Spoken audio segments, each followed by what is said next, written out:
పర్వతముల మీద నించుని నడుము మీద రెండు చేతులు వేసుకుని నిలబడ్డాడు. పడమన్నాడు గంగ. పడమంటే ఆ గంగ ఆకాశంలోంచి బయలుదేరి మంచి ప్రవాహంతో బయలుదేరి వచ్చేస్తోంది. కింద పడదామని చూసి ఒక పెద్ద నవ్వు నవ్వింది. ఏమిటో విర్రాడు, నన్ను పట్టుకుంటానని నించున్నాడు.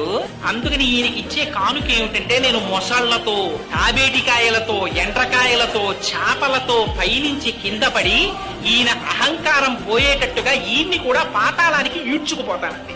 ఆయనకి తెలిసిందన్నారు పరమశివుడు. ఓహో గంగా, ఇంత అహంకరిస్తున్నావు కదా, నీకు ఒక పాఠం నేర్పుతాను అనుకున్నాడు. ఆయన జటాజూటాన్ని విస్తరించాడు.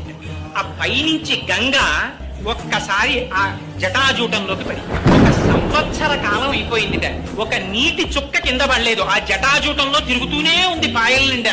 అదేమిటి స్వామి అలా కట్టేశారు, మా పితరుల్ని ఎప్పటికి ఉద్ధరిస్తారు, విడిచిపెట్టండి స్వామి అన్నాడు. హిమాలయ పర్వతాల మీద బ్రహ్మగారి చేత నిర్మింపబడినటువంటి బిందు సరోవరం